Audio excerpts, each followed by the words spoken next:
You need to have a launch strategy. Yeah. You need to have revenue management. You need to know what you're doing. You need to split test images. You need to know 100%. how to rank. You need to know how to talk to the algorithm.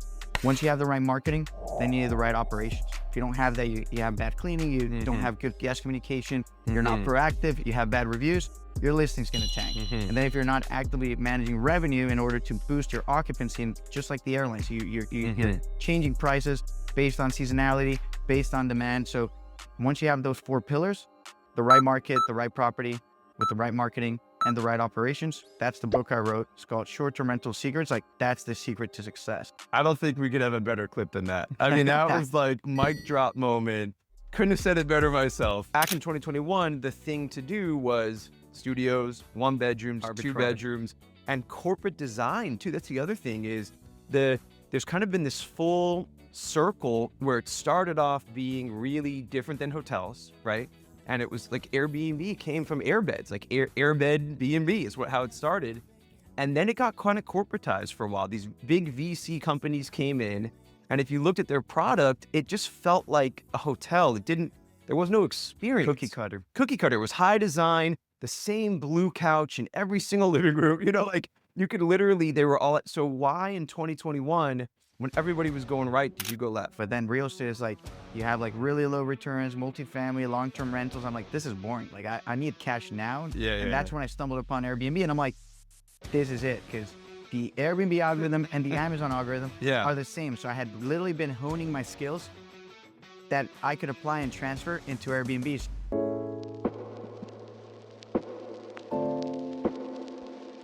All right, guys, welcome back to the show. Evan Rundle here. And today I have a friend and super impressive entrepreneur, Jacob Hernandez, who turned a 7-figure e-commerce business into a $10 million real estate portfolio. Jacob, welcome. Super pumped to have you here. You're an interesting guy. I'm very impressed by what you've done. How you doing today? All good, man. That was quite an intro. Appreciate that. Yeah, well, thanks for coming down. I know you flew in from Miami, a couple of days ago? Yeah, Thursday. So that was 2 nights ago. How do you like in San Diego so far? Incredible, dude. I'm loving it. And you've been here before, right? One time for a real estate mastermind event. Okay. What event? It's the Collective Genius. Yeah. So they usually do like 1 event here per year. They go between here, Clearwater, and I think Dallas is the next one. Nice. Okay. And where are you staying? Close by, dude. I'm actually going to leave today to Temecula. So I was staying at a hotel near the airport. Have you explored a little bit yet? Or? Yeah, dude. I was, we were having dinner yesterday in Little Italy. It was fantastic. Where'd you guys go? My buddy owns a restaurant there. I can't remember the name, but food was great. It was one of those restaurants there. This area is incredible. It is, man. And what is it? January and what is it? Like 70 degrees out, 60. Yeah. Did you see any mosquitoes while you were here? No. Any humidity? No humidity. Right. Weather's perfect, man. Yeah. Pretty wild. And you live in Miami most of the time? I'm between Miami and Colombia. So I spend my time back and forth between both. Right on. Do you have a preference? Is there a place you really like the most or? Medellin for sure, for more when I'm tired, I want to get back and I just want to have everything taken care of because it's convenient there. Like you can have maid, you can have all the conveniences there. So definitely Medellin when I've been traveling, but Miami is just incredible. Also, can't beat the networking there. There's always something going on. There's events going on. So I just like living between different places, man. I like traveling. I just enjoy not being in just one spot all the time. Right. Love that. Yeah, I couldn't agree more. We just actually linked up in Miami, a month ago, 3 weeks ago, something like that. And I got to tell you, man, I was born and raised there, and it's basically unrecognizable from my childhood, which is good and bad, right? There's pros and cons to that. There's some places that you can still see the old Miami, but Brickell is just on fire. And I got to tell you, what you just touched on, I was kind of anti that for a while. I was a little bit of a NIMBY, not in my backyard. Oh, what is all this stuff? But this last trip, I kind of pretended to be a tourist in my own hometown. And dude, it's amazing. The energy, the vibe. Yeah, dude, you were asking me for recommendations. Yeah. You're a local. I know. You're why is he asking me for recommendations? Because I wanted to kind of start over. I wanted to clean slate it. And man, it's incredible what they're doing, the entrepreneurialism, the energy. So tell me about that. What are you doing in Miami in that world? I'm part of a couple groups. Okay. So I'm part of EO, the Entrepreneurs Organization. Love it. We should talk about that today. Traction. Yeah. Amazing. Yeah. Okay. They use scaling up. So not Traction because Vern Harnish is the owner of EO. So it's pretty similar, dude. It's pretty much just different wordings and but it's the same type of stuff. Okay.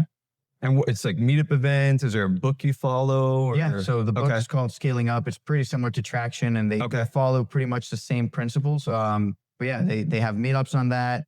They just have dinners. They have a lot of stuff going on, but usually it's not only Miami, because there's 17,000 global members all around the world. So usually they'll have events like everywhere. Like last couple months ago, I was in Mexico City for an event. Yeah. Right now they're in Galapagos. I couldn't attend, but they had a Galapagos event. They rented a yacht for everybody there, and they're all just together. And then next event is going to be in Argentina. So, well, dude, let's just jump in, because you're a fascinating guy. How old are you right now? I'm 28, just turned 28. Can you lend me some of your youth, man? Can I just borrow like a couple years? Man, that's incredible. And so, before we get into some of the personal stuff, why don't you just tell me a little bit about college freshman, you're building this 7-figure brand. Kind of tell me a little bit about that backstory and how you got to where you are today. Yeah. So basically I'm a freshman in college. I'm 22 years old at that time. And I had seen my dad just work incredibly hard his whole life and never having time to really like enjoy life. So he's always on the go, always has something to do. And he was doing really well for himself. But at the same time, I didn't really want that for myself. Like I wanted to have the freedom. Like I love traveling. I love being able to work whenever I want. Like I still work incredibly hard, but I like having my autonomy. Like I don't want anybody else to dictate my life. And right now, like I live my life by the principle of lifestyle by design, like being really intentional on what I want to do, who I want to spend time with. And that all led me to seeing what else I could do aside from getting a 9-to-5. So that summer I had something in me. Like I don't know why I felt something inside that I needed to go to China. So that summer I get an internship there. I get to China and I start the internship. First week into it, they're making me like serve their coffee, man. Like, I'm sorry. You glazed over one of the coolest parts. You went to China? Yeah. Had you ever been there? Never, man. Can you tell me more about that? Like, how did you go? And this is from Miami or from Colombia? Miami. Yeah. Okay, so you're in Miami. Yep. You're born in Colombia, though. Yes. And then how long were you in Miami? So I moved to Miami for college. So we moved with my family. My dad got an opportunity to come and help them out in their headquarters. So we moved to Miami. But he's working all the time. Yeah. And you don't want that life. No. And you're maybe not conscious of it at the time, but your subconscious is like, yep. Got it. Like, it's not like you wrote it down, like, I don't want to do this, but somewhere in you, there was a resistance. Right. I realized it years later that was looking back. Right. Looking back, like I understand now why it was, but it was that. Like I wanted that freedom. I was seeking that for myself. So fly to China. How old are you at that point? 22. 22. A lot of the stuff I do, like I go by my gut feeling and like try not to overthink, because a lot of people might get that analysis paralysis. Like I just go. Like when I started the business, which we'll get in a second, it's like if I feel it's right, and I do my research. I'm not stupid, but if it feels right, I go by a lot of stuff is like gut feeling, and I trust it. And it's like 100%. I felt that I needed to go to China, and I knew there was a lot of opportunities. Not like I'm going to China for no reason. It's like I knew there was something there, and I knew there was this whole manufacturing industry, and that it was a great opportunity to go there for a summer. I had nothing to lose, so go there. First week I got super sick, food poisoning. I ended up in the hospital. Oh, you ate something there? Yeah. What did you eat? Do you remember? Some fish. Oh no. Some fish in the street and I was just like trying stuff, and I'm like, nobody spoke a word of English. And I thought what part of China? What city? So I got to Shanghai first, and I didn't realize that literally nobody speaks English. I was thinking like most countries you go, Europe, but nobody spoke a word of English. I literally end up having to go to a hospital that was the only English-speaking hospital before I passed out, because I had to go to the front desk. I'm like about to pass out. Sure. I had to Google Translate it, show them like I need hospital. They take me in this cab, and I couldn't even get off from the cab because my legs were I couldn't. I was just so dehydrated. Wow. That I thought I was gonna die. Anyways, I get there, charge me like $1,000, cash only. Like they're like, we don't take insurance here. It's gonna be cash only. Wow. Obviously, I pocketed that money, and they're like dollars. They took my dollars. Oh my God, they're smart. They know what they're doing. They are, man. Yeah. But first week into the internship, they're not really making me do anything. I picked an e-commerce internship because I kind of had this fascination for like online businesses, because online business would allow me to work remote, Yep. work from my laptop. It's like the laptop lifestyle. Right? I didn't know at that time it wasn't going to be as glamorous as it looks, because we'll talk about all the challenges that I had. But at that point, I was fascinated by the idea of being able to work anywhere in the world on your own terms from your laptop. Love that. These guys are making me serve their coffee. They're not teaching me anything. Right. So I quit. And Smart. they're like, we're going to revoke your visa starting immediately. Oh my And God. you need to leave China now. And I had my apartment. I had everything booked. I had everything set up for like 2 months. Wow. So that same day I left to Hong Kong, get there to the visa office in Hong Kong. Yeah. Fly there, and they're able to give me a new visa, tourist visa for like 2 months. Wow. So come back, and I'm like, okay, now I got all this time. Yeah. I got the apartment. I got all this stuff. Yeah. What am I going to do? Right. So I started visiting. I went to Yiwu Marketplace. I Where took is a it? train. Yiwu Marketplace. Yiwu. Yeah. Okay. It's fascinating. Like you get there and it's miles and blocks and blocks and blocks of just manufacturers that have absolutely everything, like all types of scissors, all types of tools. You can find watches, flowers, like anything you want. Yeah. They'll manufacture, and they got their showrooms there. Wow. So I was fascinated. I'm like, this is incredible. Like Yeah. I could see how everything that's being brought into the edge, like I'm Sure. like, dude, like this is where the whole world comes from. Yeah. Yeah. And I find these really cool foldable electric bikes that I thought were just super cool. Like that back in those days, there hadn't been like the electric bike or any of the Right. or all that trend. Yeah. That was before Got that it. even had become a trend. So Yeah. I look up the supplier, I fire a cold email, and next thing I know, it's like 4 a.m. The supplier gets back to me. He's like, come visit our factory in Shenzhen. Bought flights, took a plane there the next morning. Love that. I'm all suited up. I prepare a pitch deck in the plane. Not even, like, again, it's me acting. Yeah. I think that's critical. Like in Taking entrepreneurship, action. it's like, yeah. all right, I can't really think too much. Like they're telling me, like, just go. Right. Go. I'll prepare the deck. I'll do it. But Yeah. don't let Say fear yes. stop you, because they're like, Yep. you might be, oh, what am I going to do? And like, Right. I don't have a plan. Like, hop on the plane and figure it out. Love that. They sent this driver to pick me up. They had this fancy sign. They take me with like the driver back to the factory. I'm meeting with the owner.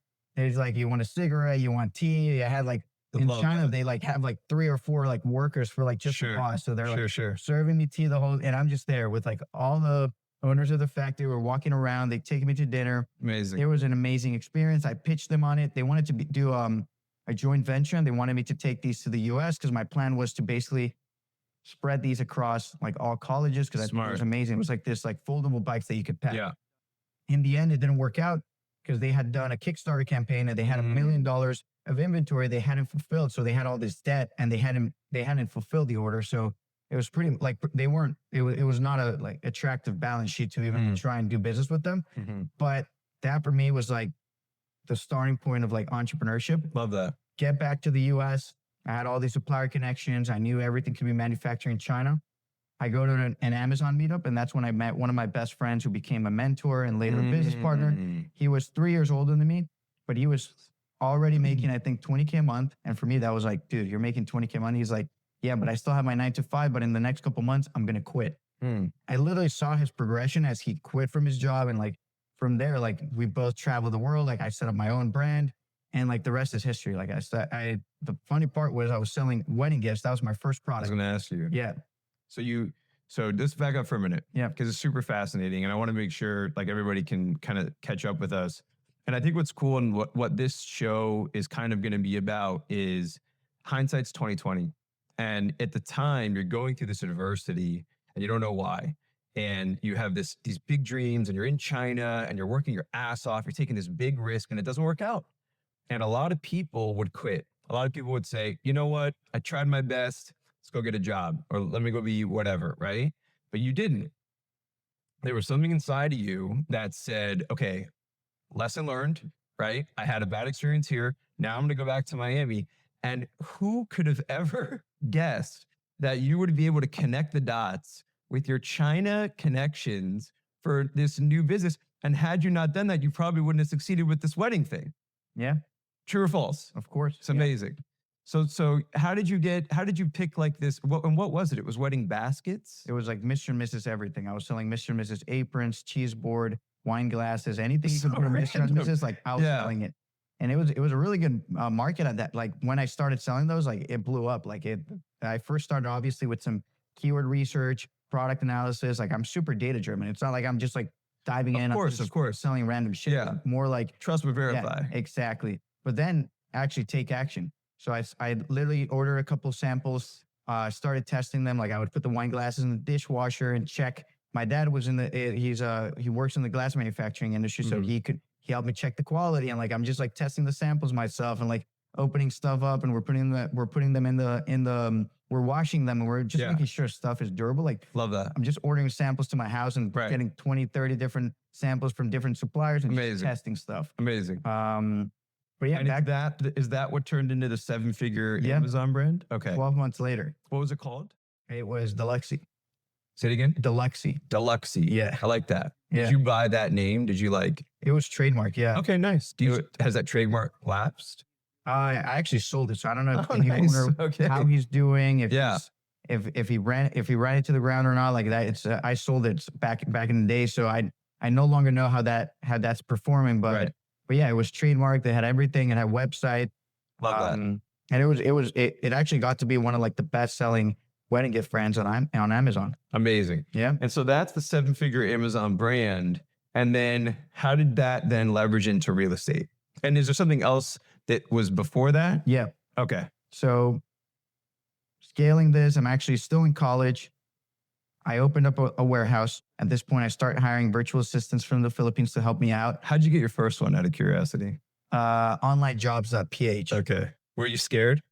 Because what I did right since the start was go to these groups to network and meet people that had already been there and done that. Smart. And they're showing me the way. Right. They're like, we have VAs. I'm like, what's a VA? Right. Oh, we pay them $300 or $400 a month. You hire them from Philippines. So I'm seeing success. And that's one of the key ways that I seek this anywhere. Like now, if I'm any venture I go, I'm paying for private coaching. Yeah. I'm paying for mentors. I'm trying to network and find the people that have been there, done that, because that's the shortcut to success. Dude, you stand on the shoulders of giants.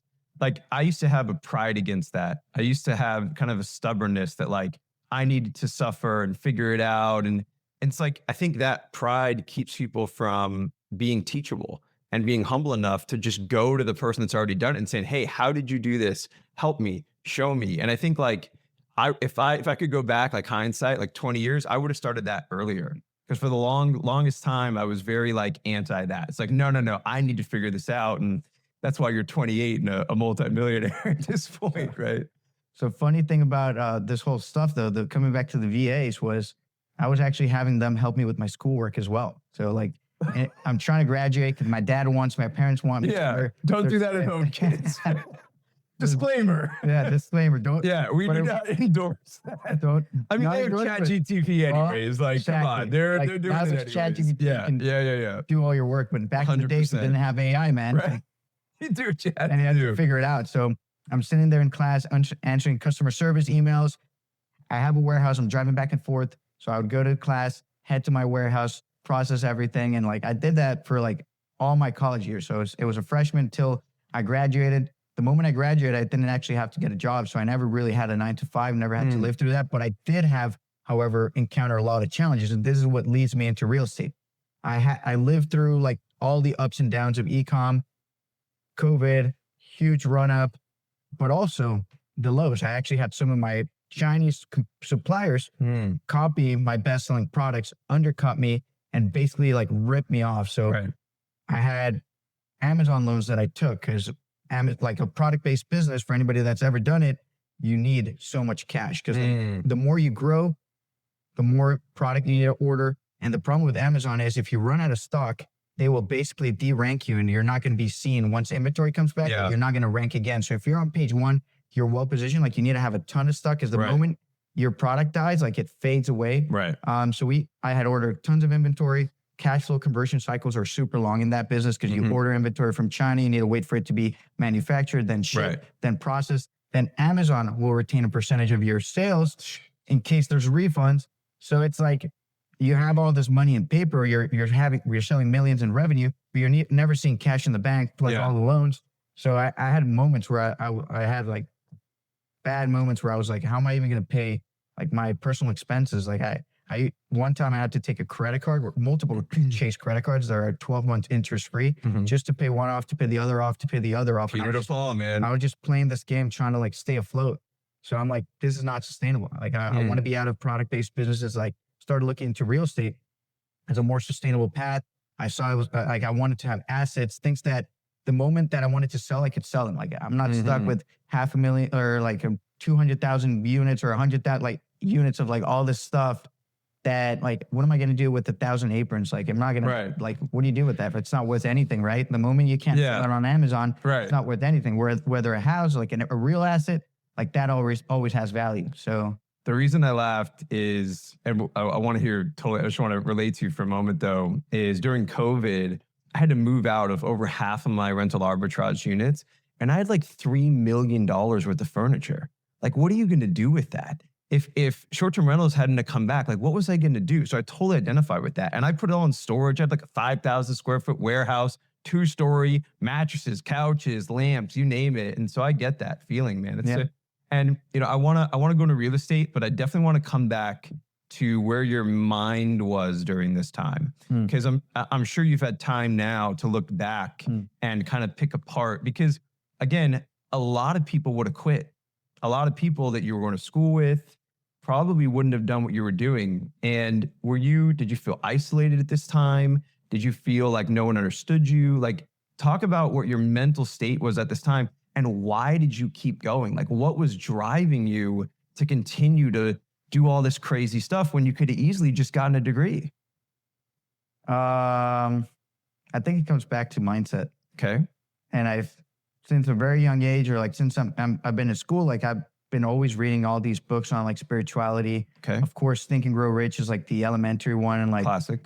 Staying away from fear and like not allowing the fearful, negative, and bad thoughts to even come in. Of course, you feel scared. Yeah. But my way to combat that was like, I'm shifting immediately to the positive, and I'm looking now for what's the next step or what's the next action that I can take to try and get out of this. Yeah. So instead of me just like maybe going into a corner and hiding, or like, oh, I'm going to get a degree. Like I was going to get my degree, or like, I'm just going to go get a job. It's like, what can I keep doing now? Like, that's never kept me back. Like I probably embrace fear, and like I've skydived and I did motocross. Maybe that's one of the things. I just have tolerance for fear and like pain, because I'm into adrenaline sports. Like I used to race motocross competitively. Wow. And maybe that's helped me a lot, because I would go into like the first race and like, you are scared shitless when you have 30 other dirt bikes next to you, you're flying in the air with like all these bikes next to you, but you embrace you. And I would still do it. Like I would be my stomach, and like I can just tolerate that. But coming back to that, like I've read tons of books and now I even understand it more, where what you focus on expands. 100%. So if you're focusing on what's going wrong and maybe the debt that you have, and like, you're going to get more of that. So instead of focusing on, I knew I had all this debt, but I'm not going to focus on it. I'm going to focus on what I want and how I can get there. Because if I would have been focusing on like the bills and the issues and this, I would probably not be where I am today. I'd probably maybe have a regular 9 to 5, but basically reading and like actually applying this concept, and like, all right, I can't focus on the issues. Otherwise, this is going to get worse. I need to focus on what's the next step. Yeah. There's a couple of different expressions, but it's like where attention goes, focus grows, or something like that, right? It's focus goes, attention grows. And like, if you stare at a wall, you're going to crash into the wall. You know, it's so cheesy, but like the windshield versus the rear view mirror. You ever hear that expression? Yeah, of course. Yeah, you glance. That's it. Right. You glance and then it's back to the windshield. But again, like, you know, you mentioned your dad, and you mentioned kind of subconsciously seeing that you didn't want that. Do you know at that time, like, what was driving you? Because I understand like how you did it, but do you know the why behind you? Like, what was the why at that time? Okay. It's always been about freedom for me. Living life on my own terms. Love that. I never wanted to be part of the system. Like for me, it's like, how is that life? Waking up every day of your life to go to a job that you don't enjoy, to live just waiting for the weekends. Like, how is that? Like, so you work 5 days to live for 2, and then you go back on Monday. Yeah. For me, that was like, this is horrible. Agreed. Like, this shouldn't be life. And like, you don't need to live life like that. Right. You need to obviously work for it, and you need to plan. So for me, it was like, what's the other alternative? Like, not be free? Love that. There was no other alternative. And you weren't like, you didn't have that in writing. but you felt it. It was more of like because now you can look back and be like, oh, but at the time you weren't thinking like, oh, this is going to lead to freedom, or were you? Like, I was. Amazing. I've always So had, you had that clarity. I've always even had my then. goals. After I read Think and Grow Rich, which was right around a freshman in college. Yeah. Write down my goals and read them every single day. And I still do that to this day. I wake up every morning. Yeah. I pull out my gratitude journal. I'll write the 5 to 10 things I'm grateful for every single day. And then I'll rewrite my goals every day. Never miss. Never. And it takes 20, 30 minutes out of your day. Yeah. But I'll write. So what I'm grateful for, my goals. And then what are 3 actions? These are my goals and I'm reading them. What are 3 actions I can take today? Just 3. You don't need more. Right, what are 3 actions I can take today that will lead me closer to this goal? Yeah. Write them down, start my day, start crossing them off. As long as I'm doing those 3 things, but I'm doing them 365 days a year. Yeah. Every single year. Right. That's enough. Like you're going to get there. Yeah. Versus putting your goals, storing them somewhere, never looking at them again, and then coming back a year later and wondering why you're not closer to your goals. Right. So intention. Yeah. Focus.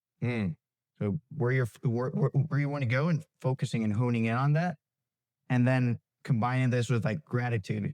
And even sometimes I'll do these exercises of saying things I'm grateful for that I want to have that I don't 100%. Have yet. Manifesting. And I'm manifesting. Manifest gratitude. Yeah. Love that. Yeah. You add the I am, act as if it's already there. Absolutely. Claiming it. It works. It might seem like, it's not. It's not. It really isn't. For the people that you've probably experienced it, if you say to somebody else, it's like, oh man, like why? Try it. Well, and that's the thing. It's like contempt prior to investigation. You know, I think a lot of people that bash that stuff either A, haven't been through the same kind of adversity, or B, it's just fear, like you mentioned earlier, man. People are afraid of things. It's how do you manage that fear? And you hit the nail on the head. I think it's just always action. For me, I can't think my way out of fear. I have to act my way out of fear. It's impossible for me. And sometimes I have to lie to my feet. Like I have that expression, trained feet. It's like the gym. Like I don't care. My feet are taking me there. No matter, it's not an option. It's not even a discussion. Like I won't even allow the conversation in my head. It's just, this is what's happening. Yep. And I can feel like total dog shit, but the feet are going there. So like whether I like it or not, we're going to the gym. And I think it's just at bats. It's just constant, unrelenting, just continuing to take action. And I think that's what separates people that, you know, just kind of live in that fear bubble and they never really try things outside their comfort zone. And, you know, it sounds like you've always kind of leaned in that direction. I think that's probably why you're successful, is because you're willing to take risks, skydiving, motocross, and all that stuff. And so I think it's a great pivot into what happened with the real estate. So you're overcoming all this fear and these life lessons. How did you then pivot that into real estate? So that's when I started looking like I need another source of income. I can't just rely on my e-com business. This is not sustainable. It has its big highs, but then it also has its lows. Like I need a secondary source of income. Never thinking that this was going to actually become now my primary source. So that's when I started looking. But then real estate is like, you have like really low returns, multifamily, long-term rentals. I'm like, this is boring. Like I need cash now. And that's when I stumbled upon Airbnb and I'm like, this is it. Because the Airbnb algorithm and the Amazon algorithm are the same. So I had literally been honing my skills that I could apply and transfer into Airbnb, such as listing optimization, split testing, ranking. I know we spoke about it on that revenue management. All the marketing principles, you could literally translate them into Airbnb and nobody was doing that. As when I was doing that, like split testing main images, like I still think nobody's doing that in the Airbnb space. And like, those were the strategies that I was implementing and basically started pulling some cash out from the business. Anytime I had cash, I'm pulling it out, trying to save to buy my first property. I partnered up with the guy that was my mentor, that was also my best friend at that time. He was more successful in Amazon. And he was already, I think, at 8 figures. I'm a 7-figure seller. So we pulled some cash.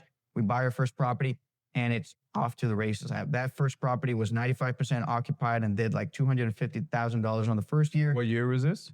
Right after COVID. Oh man, we talked about that at dinner. Yep. You know, it's like luck favors the prepared, and right place, right time. You know, the fact that you got into this game right after COVID, revenge travel is an all-time high, domestic travel is an all-time high, experiential travel is at an all-time high, and bigger doors are at an all-time high. and you had this skill set ready. And man, when that opportunity appeared, you just went after it. And the rest is history, right? That's amazing, dude. And so what city was that in? It was all South Florida. Okay. So we weren't buying in Miami because there was short-term rental regulations. Right. And the asset value to revenue also wasn't the best, but we could look, so again, coming back to data, we started looking at revenue potential in each market, but also how much we could acquire that property for. And then we started looking into listing distribution. So the thing we did was we looked in Airbnb and we looked at all of the listings and we analyzed how many were 1 bedroom versus 2 bedroom versus 3 versus 4 versus 5. And what we found was 90% or more of all the listings were 1 to 3 bedrooms, but anything above 5 bedrooms plus was only 2% of all the listings. So already by going there, you're going into a blue ocean. Like you're already eliminating all of the competition. Yep. What we did next was basically buy 6-bedroom properties with a garage, outdoor pool, lakefront. Amazing. That you're escaping competition fully. Killer. Garage we would convert into a game room. Yep. Master closet we would convert into a spa. Yep. Living room we would turn into a cinema. We would add mini golf. We would add a fake beach right by the lake with a tiki bar, with an outdoor cinema, with an outdoor sauna, volleyball court, all the amenities. Like we literally had a mini resort. Yeah. And this led to just huge success because we had not a lot of competition. Like nobody's doing this. Nobody's going that far. A lot of people are not even using interior designers. Then they don't have the marketing right. So that's basically the book that I'm launching is all those strategies I go on. And it's like, you got to have all the right pillars because some people they might pick the right market, but then they don't pick the right property. So strong market, but then you have a 1 bedroom or a studio that's super saturated.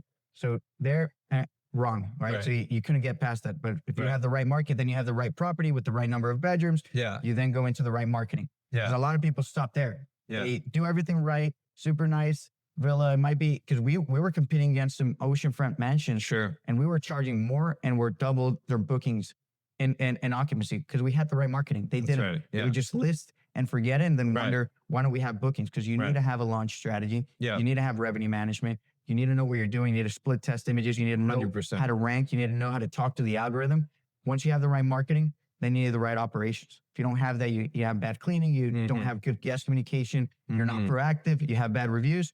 Your listing's going to tank. And then if you're not actively managing revenue in order to boost your occupancy, and just like the airlines, you're changing prices based on seasonality, based on demand. So once you have those 4 pillars, the right market, the right property with the right marketing and the right operations, that's the book I wrote. It's called Short-Term Rental Secrets. Like that's the secret to success. I don't think we could have a better clip than that. I mean, that was like mic drop moment. Couldn't have said it better myself. What I love about all that though, is that was in 2021, right? Yes. That's crazy. Because if you look at what's happening now in 2025, that's all the rage, right? But you were an early adapter. I didn't even do that in 2021. I've been doing Airbnb since 2015 and we weren't even there yet. So you saw that. What made you go in that, like, I can look at the reason why now, right? It's obvious now why the houses with the amenities and all that are killing it, right? But what made you in 2021 go that route and not do what everyone else was doing, which was rental arbitrage and, these gurus teaching the stuff and no shade to the gurus, but like back in 2021, the thing to do was studios, 1 bedrooms, arbitrage. 2 bedrooms, and corporate design too. That's the other thing is there's kind of been this full circle where it started off being really different than hotels, right?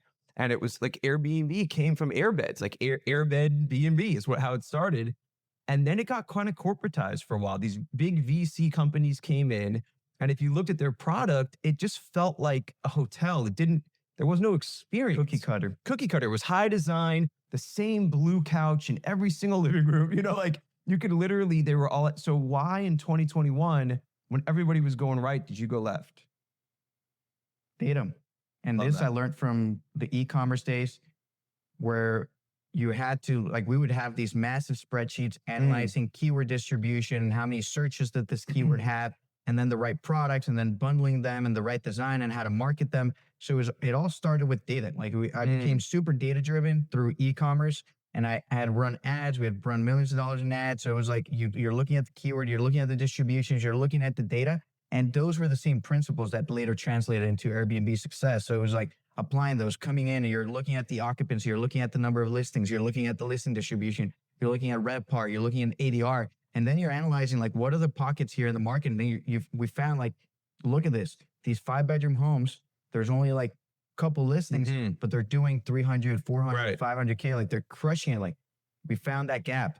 That's the blue ocean. And then we also looked at Zillow, and we saw that houses for sale, 1-bedroom, 2-bedroom, like there's tons. So that means there's so much supply. You can literally, if I wanted to come in and compete with you, I can buy 20 of those 1-bedroom apartments the next day. Whereas 6-bedroom homes, search on Zillow. Right. You may not even find a single one listed right now. It's going to take, so you're already constrained by supply. Means like there's no houses, even if you wanted to copy me, you can't. Right. So that may add an extra layer of complexity, and that's what we love. We wanted to have that moat around our business, right? So started with the data, found that gap, took action. Love that. And when we do your podcast, I'm going to talk more about that too, because we do the same thing. And like barriers to entry is what I preach all day long. And it just sounds like you were early though, man. I mean, that's so impressive, because now even if someone wanted to catch up with you, it would be very difficult to do that in the niche markets that you're in. It's not a challenge, okay? Right. But like you're so far ahead of the game. Plus the lake. Now go find the lake. Yeah. I mean, like there's so many crosshairs that those have to fall into. So how did you go from that? Because I think you exited that company, right? And then do you want to talk about that a little bit? Yeah, sure. We can get into that. Okay. One final nugget that we found out from that. Yeah. It all comes down to data as well. And like we were looking at, you can have a beachfront property, which is going to be worth a couple $1 million, or you could buy like 15 or 10 minutes out from the beach.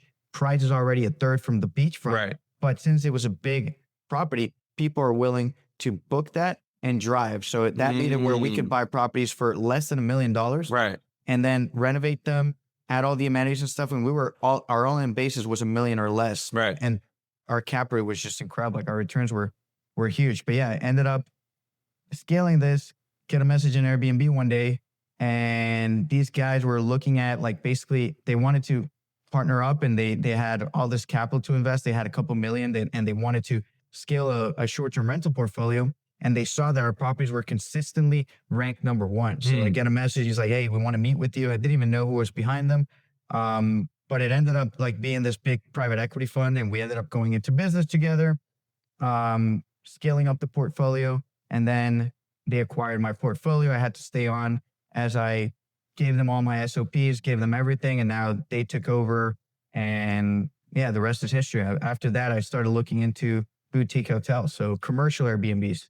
Love that. And did you exited, I'm sure you got a little bit of cash out of that, right? Yeah. And then did you reinvest that, or is that like where you're at now? Yeah. So that was less than 6 months ago. Oh, wow. Congratulations. Yeah. That just happened 6 months ago? Yeah. Wow. So it's very. So now you're ready. Now it's like you have some gunpowder and you have no strings. You can do whatever you want. No Amazon business, sold the real estate portfolio. Congratulations, man. And thank you. And now I'm at the stage where they kept my team. So it took me a while to like get my new team in place, train them, get the systems up. New VAs. Exactly. I don't call them VAs anymore because now they're my actual team. I only hired from Colombia. Okay. And they are high level. Like high level is like they have master's degrees in finance. Like, like I have one guy that helps me underwrite deals. Like he's smarter than me. Like honestly, like I have people on my team that are smart, and that's what you need. So they're no longer your virtual assistant from the Philippines that like is just like hitting and stuff like these. Now I call them my team. Like I pretty much outsource that because it's like you're now leveraging the power of the US dollar and then hiring in other countries. That way you're saving money. But yeah, set up the whole team, train them. And now we've underwritten like close to like 800 deals so far, trying to find the perfect acquisition. We invested in a hotel in Colombia, in Medellin, Colombia, but we want to be here in the States. So part of this whole trip, like I've been checking out deals and we're ready. Like we got probably like 20 LOIs out. So we should be getting a deal here soon, man. Love that. It's exciting. Love that. So there's kind of 2 roads we can go down next. Yeah. One is ops, which I'd love to hear more about, like best practices. And 2 is kind of like plans for the future, 6 months, 1 year, 2 years. Where do you want to start? You want to talk more about the operations? Or you want to talk more about the goals? Yeah, I guess we can start with the operations since we're already talking about that, and then we can go into goals later. Perfect. So I have a question. Yeah. Because I asked this to a lot of big operators like you that have these big houses. And you and I talked about this where a boutique hotel versus a house, it's like almost the same amount of labor, like not quite, but that house has so many moving pieces. Like, and you talked about a game room, like are the poker chips still there? Does the projector still work? Okay, you got the fake sand. Is that falling on the other side of the thing? And who's picking that up? Is there glass? Is there glass? So many things. How did you manage that from afar? Did you have a quality control person doing inspections? Talk to me about that. Yeah, so we had a quality control after every single booking. We had a cleaning team, and then we had a cleaning checklist. We had them take photos. We had them upload the photos to our project management dashboard. We used ClickUp. So like we had systems for them to like check everything off, make sure they're checking the beach, they're checking for glass, checking the pool, checking the jacuzzi. So we just had a super detailed list. And we always had a guest checking in after the same guest. So we never allowed a late checkout. They had to be out by 10 a.m. 100%. And the next guest was in by 4, but we needed all of those hours. That's sometimes like 3:50, and like they were still trying to just get that house detail the thing. Yeah. But yeah, it was lots of work to basically run these well.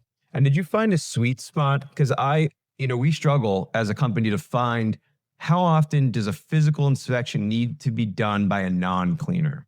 That's the $1 million question, right? Because love my cleaners, shout out to my cleaners, but like I have found success in having another person who's not the cleaner go and physically go there.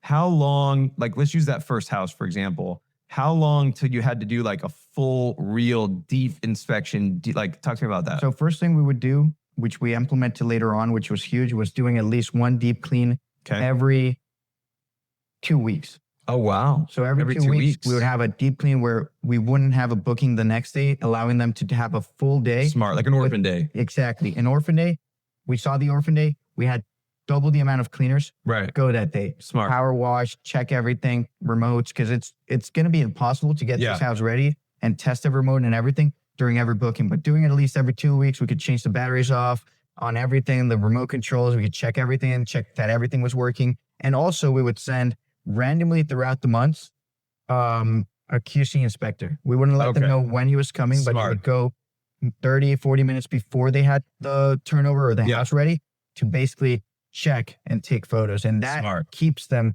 on their toes because they never know when that person's going to show up. Love that. And how often did that person show up per property? It was random, but it might be like once a month. Okay. But they never knew it's pretty when. Frequent. Yeah, they never knew when that was going to happen or at which asset.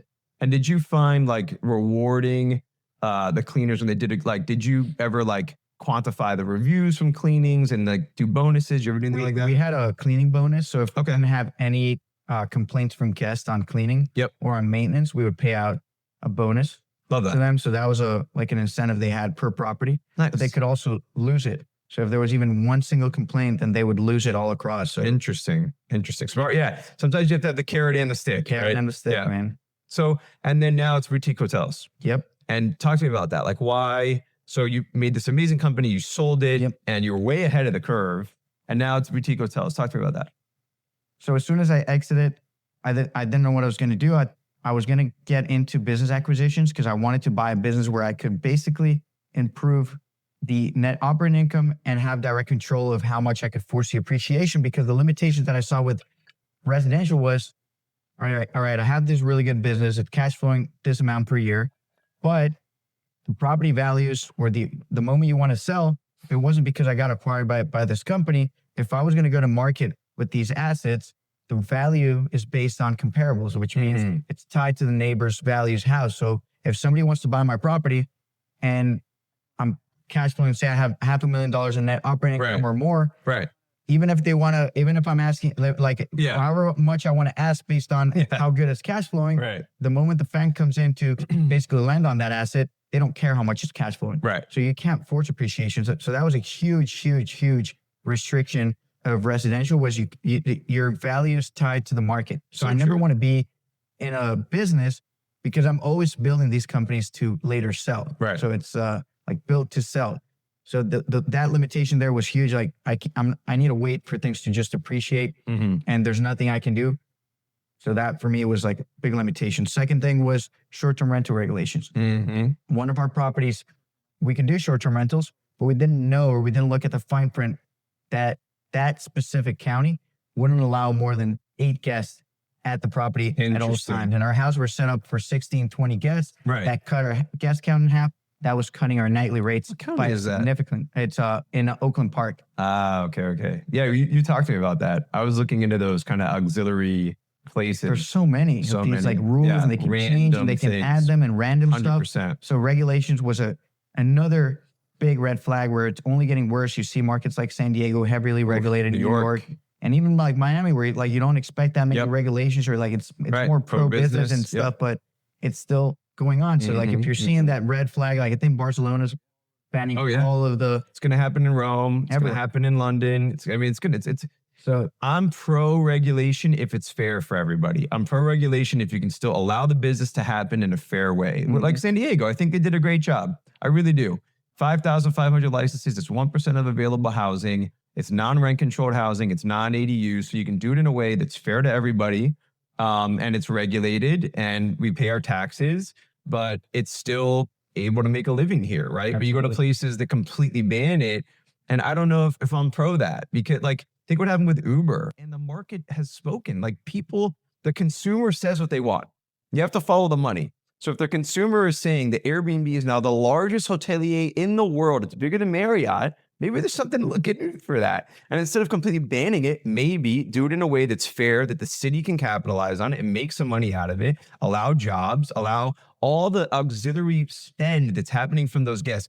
Think about how many times people are going to restaurants, bars, clubs, renting cars, all those other secondary things that are happening from these guests that may not be happening from hotel guests, right? Like hotel guests, it's a very different model. They're buying food at that restaurant. They're going to that pool. They're going to that gym. They're doing things inside of that hotel. Whereas Airbnbs bring a clientele that may not otherwise exist. So anyways, that's my little soapbox about that. I just think that all cities should try to find a way to make it fair to everyone.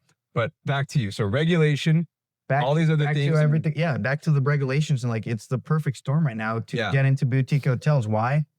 First, hotels are not regulated by the same short-term rental regulations. They have a hotel license. Yeah. All the regulations are actually bringing demand back to the hotels. Yes. Hotels are commercial assets, so their value is based on their income. So just to give you an easy example, if a hotel is doing $100,000 or a motel, whatever it is, it's doing $100,000 in net operating income. Say that market cap rate is 10%. That asset is worth $1 million. 100,000 divided by 10, simple. $1 million. Yeah. You take that asset, you increase nightly rates, you renovate it.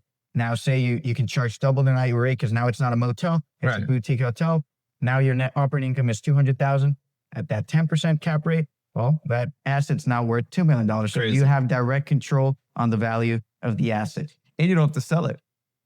You can force the appreciation, refinance it, get the cash, it's the do it again. BRRRR method, which it was really hard to pitch deals for investors in residential because it's like, how are you going to make your money back? You can only make your money back in the exit, and that might be 5 years down the road, 10 years, like who knows? And we don't know how much the property is going to be worth. That's right. We can't control appreciation. Now with boutique hotels, it's like, Mr. Investor, you're going to invest $1 million with us. At year 2, we're going to cash out refi at the new valuation. We're going to pull the investor capital back. We're going to return your capital, and we're going to keep cash flowing. So as a business model, it's called the BRRRR: buy, rent, rehab, refinance, repeat. That method can be done in commercial real estate. So it's just a much better asset. Now you have economies of scale. Instead of having 10 properties with 10 different pools, with all different maintenance parts, we talked about this, all different light bulbs, moving pieces. You have it in one centralized place. You have the economies of scale, one maintenance team, one on-site manager. It allows for the scale, right? And since it's bigger, you can have these hotels that might be making $600, $700, $1 million in revenue versus buying individual homes. Now, I don't suggest you go in and just start with boutique hotels. Get your feet wet first, buy a house, buy 2. But once you get the hang of it, it might be better to actually downsize or sell your portfolio and scale into commercial assets. So that's that was a big thing I realized after I sold my portfolio. Now, baby boomers, 10,000 baby boomers retiring every single day, all with these prime assets that are in big destination areas, but they've been undermanaged. These baby boomers know nothing about marketing. They might not even have a website. They might not be on the OTAs. No photos. They don't have any revenue management. Terrible no design. photos. Properties haven't been kept and they're tired. They're tired landlords. They own them for 30, 40 years. Like they don't care about these assets anymore. Like they just want to retire. So there's a lot of these really good, well-located motels. And again, you're buying them based on income. So if they're currently doing $100,000, you're buying these up for $1 million, but you know that according to the market, you could be charging 2, 3, 4, 5 times more rates because you're looking at the comparable hotels in the area and you know, all right, this is severely underappreciated because the value is tied to the income, right? So huge opportunities right now. There's also the wellness boom, which the wellness experiential boom, which you can see this in Airbnb, the icons tab where you can actually stay in the Up movie or this house that brings you up in a crane. Have you seen this? No. Crazy, dude. Like there's a icons tab on Airbnb and like it's all about. I've seen icons, but I haven't seen the one you're talking about. Yeah. And when you say you mean like, what do you mean by that? Well, there's the wellness and experiential boom right now. So it's blowing up everywhere where people are seeking more to stay in places that have amenities, that have cold plunge, sauna, spa, like 100%. They're seeking the wellness. They want to get away from the city. They're seeking for an experience. They want to just have something different. Like there's a big shift right now for the modern travelers to be looking at this. They don't no longer want to just stay at a Hilton that's like a cookie cutter and look the same in every place. Like they want that Instagrammable moment. 100%. And girls love it. Like girls want to be able to like take their reels and shoot this different content. So it's like the modern traveler, which is us. Like that's what they want. That's what they're seeking. Dude, it's so funny you say that. We had a property in Bankers Hill where the ADU were not allowed to do short-term rentals. And we basically underwrote it. We're like, okay, can we do midterm rentals? Can we do long-term rentals? What's that going to yield? It was actually more profitable to basically demo the whole interior of it. And guess what we're building? Cold plunge, sauna, outdoor shower, hot tub, outdoor workout area, all in that same space that would have been like a long-term tenant or midterm tenant. How much more is that going to increase the 3 other Airbnbs that are on that property? 30%, 40%? So couldn't agree more. And I think that, again, it's the barriers to entry. How many other people can do that? You know, like how many other people can do what you're talking about? I don't think that many. And I think that you continue to stack all these different amenities and all these different things. It's just going to make you more and more competitive. Yeah. Well, that's what you want. Like usually what we used to do in Airbnb was, you know how there's all these check boxes that you can check for like what your list includes? We would literally download that list. And we would see how much of this we can order from Amazon. We don't care. Mosquito net. Dude, a barbecue is what? $100 for the $100, $200? Pool table. Like we would just take this list. And we would try and get as many of those as possible just because the algorithm's going to reward you. Because you're going to show up in more searches if you're more relevant for a lot of different criteria. Because again, these are all search-based algorithms. What they're looking at is relevancy. That's how they're going to make sure that they're showing you in first pages like, all right, this is the best because the algorithm's reading like, this guy has got everything. He's well priced. He's got good reviews. Let's give him visibility. And anybody that's got bad reviews, that they're listing shitty, that they don't have many amenities, like they're pushing them out. You gotta give what guests want, and you gotta reward the algorithm. That's right. You know how to talk to the algorithm. You give guests what you want. Like that's how you stay competitive. Love that, man. Love that. Well, dude, so much great knowledge, so much great info from you. I have a couple more quick ones. I guess you talked about your book, Short-Term Rental Secrets. Where can people find that, and what's the best way to get that book? Easy. Just search on Amazon, Short-Term Rental Secrets, and you're going to find it. So can't be easier. Some more nuggets in there? Lots more. We talk about commercial real estate. We go really deep into the strategy. We show you how to identify the market. We show you case studies of how we did it. We go over everything we've pretty much talked about here in detail. We show you how to do the revenue management, how to maximize profitability, and then we give you all of our SOPs and standard operating procedures. So go and download that. You're going to have everything you need to basically get started with Airbnb and even high-level strategies to really crush it. And how to transition into commercial real estate, which is, or commercial Airbnbs, aka boutique hotels. Love that. You're bringing me a signed copy, right? You told me already? Of course, dude. All right, good. And then the next one is Freedom Vest Capital. So talk to me about that. Yeah, basically that's the company that we use in order to, so we have a fund.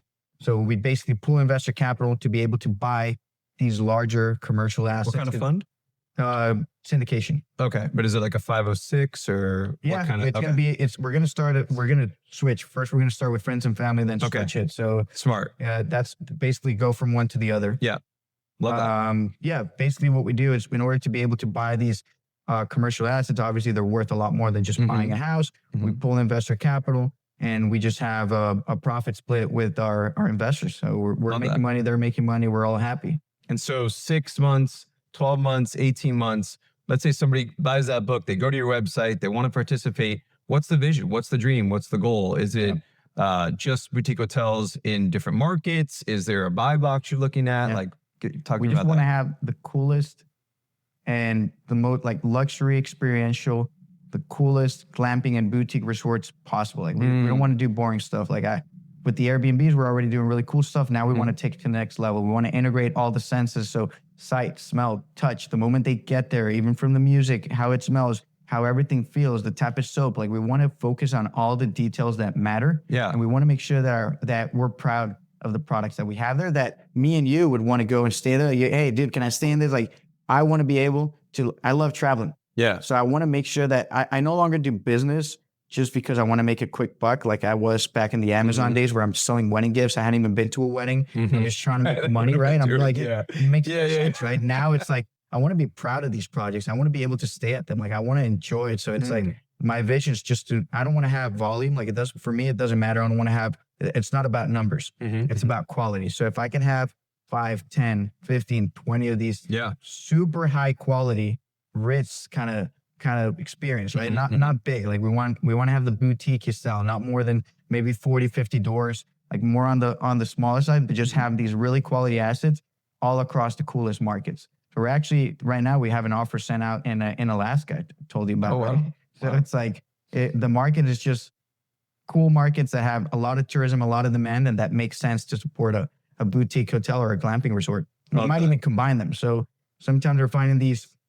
cool hotels with cabins that have lots of land where we already have the hotel, we can turn it into a boutique hotel, and the rest of the land, if there's a lake, we can build like a treehouse complex, we can add some tiny homes, we can add like really cool resort style amenities and combine both the boutique hotel with the glamping resort. So lots of ideas, big vision, and just excited for the future, man. Love that. And I'm so glad you said that. And, it's probably going to be one of my last questions was, money is money. We all know it's important. We all know it's a tool. We all know it's an asset. But what lights you up the most about what it is you're doing other than the money? Because you just lit up right now when you were talking about that. Your whole energy changed. Yeah. So what is that excitement coming from? Creating. Yeah. Love that. Creating and just being able to, I'm very creative. So anytime I'm envisioning something and seeing it happen and like watching it unfold, like that for me is like the biggest pleasure, right? Because we spoke about this. Money is just a tool. It's a tool for you to be able to pretty much be yourself. And the more money you have, you're only going to be more of what you are. It's not like some people think when I have money, I'm going to become a better person. You're just going to become more of what you are. If you're an asshole, you're going to become worse. It just allows you to express yourself better the more as you grow. So like for me, it's all about freedom and creating. And I think boutique hotels just aligns really well with this freedom, traveling, creating, vision. Like I love it, man. Love that. Well, anything else for our listeners? Where can they find you? Any closing words? Any thoughts? Yeah, no. You can find the book. I think it's going to be a lot of value there for anybody listening. And then you can just look me up on social media. It's going to be my first and last name, easy. It's going to be on LinkedIn. It's going to be on Instagram. So you can find me anywhere. I got Facebook. So just link up with me if you want to have a conversation. And thanks for having me, brother. Dude, this is awesome. I'm so glad we did this. Thank you so much for coming. And let's do this again, yeah? Absolutely, brother. Thank you so much, man. Good stuff, man. Great stuff, man.